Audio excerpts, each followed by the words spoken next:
This is how I got good at guitar, a channel for intermediate guitar players who currently suck at the moment and are pissing their neighbours off with their playing because they sound awful.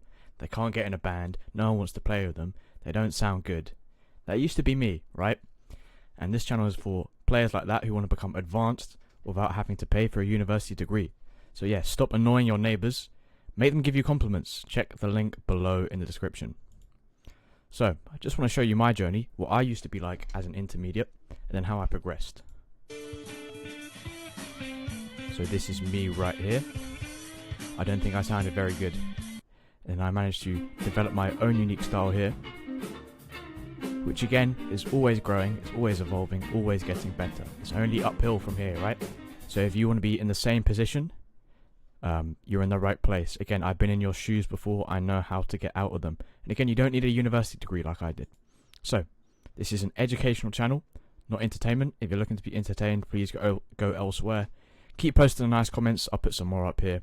And again, some kind words from like previous students as well.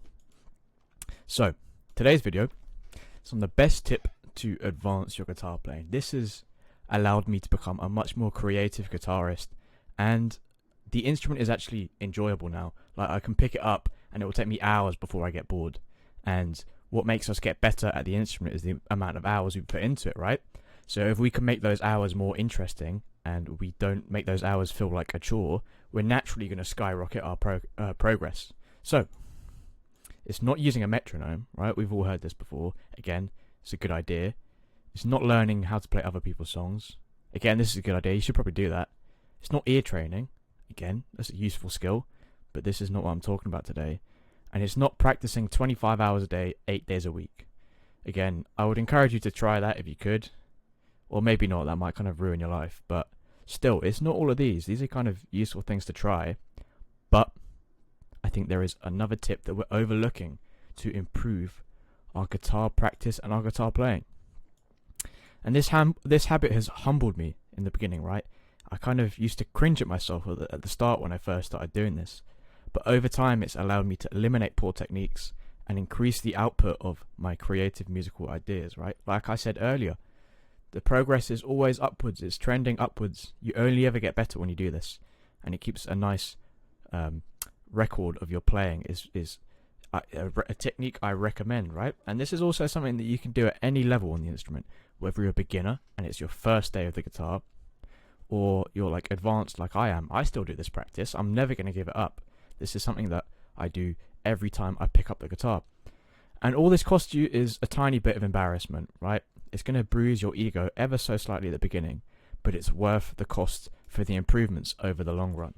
So, what did I do? You're probably wondering about now. Like, I'm trying to sell this really hard. I haven't told you yet. So what is it? Whenever I practice, I get my phone out and I record myself playing the instrument. It's that simple. Make sure you do this every time you pick up the guitar, and be disciplined with this if you really want to improve. Now, why is this useful? There are two really good reasons. One, it helps us listen objectively, right? It's impossible to assess how good our playing is in the actual moment when we're playing the instrument. Like, usually we get really carried away with the sound that we're making, and we can kind of get lost. And we don't actually know if we sound good or not. It's just kind of fun to just kind of mess around and get lost, right?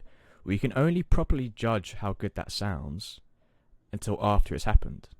So in that moment, we're only judging our playing subjectively by how it feels to us. Now, there is a problem with this. We can feel great. We can feel like the best guitar player in the world while we're playing the instrument, but we can also sound like shit. This is why your neighbours are shouting at you and knocking on your door saying, turn it down because you sound horrible. You feel great, you want to turn the amp up, you want to kind of get lost in the sound, but you actually sound terrible. You can't really judge yourself very well. And again, we can also feel terrible, like, oh, our playing's not good today. You might feel self-conscious about your playing, and it might actually sound great. So this, just listening and analysing how we sound as we're doing it is kind of not really effective. It kind of doesn't really tell us what we need to improve on. Again, sometimes we can kind of tell if it's glaringly obvious how bad our technique is at something. We can tell in the moment as we're playing. But usually, what makes us advanced going from intermediate to advanced is really tiny key details, really specific little details, right, that we can't really tell in the moment that we're playing. It's only till afterwards, when we kind of look back retrospectively, that we can tell what we need to add. And again, becoming advanced is just a load of tiny little details added together. They're not very complex, but it's just a large amount of tiny key details on the instrument that we need to add to our playing in order to sound advanced. So, how we feel is not the complete truth. Hearing a playback of ourselves from the moment we are playing, we get to reflect more accurately on how our playing sounds. So when we listen to a recording, imagine that a good friend or a family member is playing, not you, right? So you record yourself as you're practicing. Then when you listen back to it, don't think that is you, because we have a tendency to kind of too harshly criticize ourselves, and we get embarrassed at our playing. We cringe a bit at it. I've told students to do this in the past, and they get really embarrassed about hearing their playing. They don't like recording themselves. But again, it's because they have a kind of ego around sounding good. They have to sound good, and then being told that they don't sound so good hurts them on some level. Now, we want to get rid of this. If we want to improve, we can't keep that mindset. We've got to get rid of that. So, when you listen to the recording back, imagine someone else played it. Imagine it's not you. And then, if someone else played it, how would you tell them to improve? What details would you tell them about their playing that was off? Like, oh, maybe your vibrato was a bit too much here. Kind of tone it down next time. Or like, oh, you played a wrong note in that scale. That's okay. This is the right note. You should do this next time. Again, what we're doing is we're offering ourselves constructive criticism.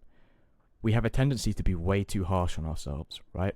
And that's not good for improvement. You just kind of stifle any progress by demonizing yourself. And then, again, you just don't want to play because you're not proud of yourself. You want to be proud of your playing. So again, the goal here is to offer yourself constructive criticism when you listen back to your practice recordings. And again, the next really important reason why you need to record your practice sessions down is that whatever doesn't get recorded will never be remembered. The brain is really good at generating ideas, especially on the instrument. It's where all the creativity comes from. So when you've come up with phrases that you really like, let's say you're improvising over like a jam track or something, and you're like, oh, I really like this pattern here, and you play that, you're never going to remember it unless it's really, really, really good. So you have to make sure that you record it so you can listen back and go, oh, I like that phrase there, I'll use that again later.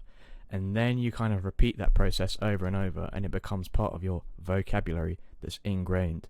Again, the brain is flawed at storing ideas. It's really good at generating them, but it's not good at storing memories.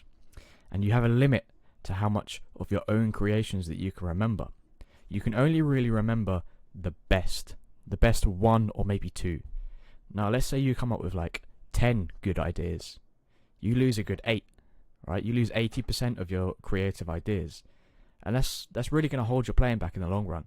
If you want to get a lot better, a lot faster, record your own ideas and creations, listen back to them, play them back again so you can kind of develop on them and make them even better.